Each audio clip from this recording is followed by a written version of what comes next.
औज़ुबिल्लाहिमिनश्शैतानिर्रजीम बिस्मिल्लाहिर्रहमानिर्रहीम। जिस तरह हमारा सबका मौजू चल रहा है कि रसूल पाक सल्लल्लाहु अलैहि वसल्लम ने फरमाया है कि जब तुम सफ़र में हो तो 3 काम करो। तो मैंने पहले सबका वीडियो में बता दिया है कि जब आप सफ़र में हो तो लोगों की मदद करें। आज मैंने आपको दूसरा अमल बताना है। रसूल पाक सल्लल्लाहु अलैहि वसल्लम फरमाते हैं कि जब आप सफ़र में हो तो लोगों के साथ अच्छे अखलाक के साथ गुफ्तगू करो। लेकिन आपका अखलाक अच्छा होना चाहिए, आपकी गुफ्तगू अच्छी होनी चाहिए। तो किस तरह अक्सर लोग जब सफ़र करते हैं तो वो इनका चेहरे से पता लग रहा होता है कि ये गुस्सा कर रहे हैं, इनका चेहरा अपने को परेशानी में होते हैं किसी।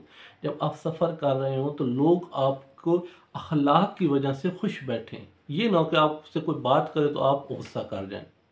ये अखलाक नहीं है, क्योंकि आपने हमारे लिए, क्योंकि नबी करीम सल्लल्लाहु अलैहि वसल्लम की ज़िंदगी नमूना है, अमल है, तो हमने रसूल पाक सल्लल्लाहु अलैहि वसल्लम की ज़िंदगी जो है गुजरी है उसको पढ़कर उसके ऊपर अमल करके हमने दुनिया में भी कामयाब होना है और आखिरत में भी कामयाब होना है।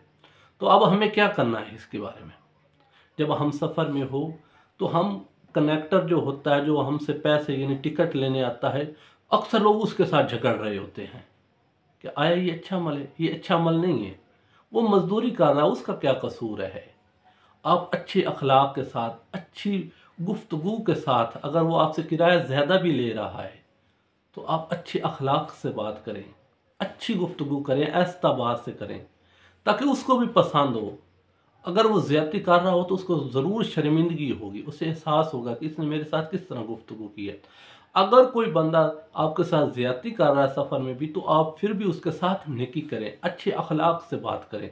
जब आप ये काम करेंगे तो आपका सफ़र भी अच्छा गुजरेगा और जहाँ आप जा रहे हो आपका जो होगा ज़हन, वो भी यानी ज़हन में जो भी आपकी चीज़ें होंगी वो भी, आप जिस तरीके से भी आपने कोई किसी मुसीबत में हैं, किसी परेशानी में हैं या आप किसी खुशी पर जा रहे हैं, तो आप ज़हनी तौर पर खुश रहेंगे अगर आपने अखलाक के साथ रास्ते में बात की। अगर आपने किसी के साथ बद अखलाक से बात की, आप सफ़र में भी परेशान होंगे, जहाँ जा रहे हैं वहाँ भी परेशान होंगे। ये अखलाक बहुत अच्छी चीज़ है। अगर सफ़र में, नबी करीम सल्लल्लाहु अलैहि वसल्लम फरमाते हैं, अगर सफ़र में जा रहे हो तो अच्छी गुफ्तगू करें, अच्छे अखलाक से बात करें, ऐसा बात करें, तो फिर आपका सफ़र भी अच्छा गुजरेगा। वस्सलामु अलैकुम व रहमतुल्लाहि व बरकातहू।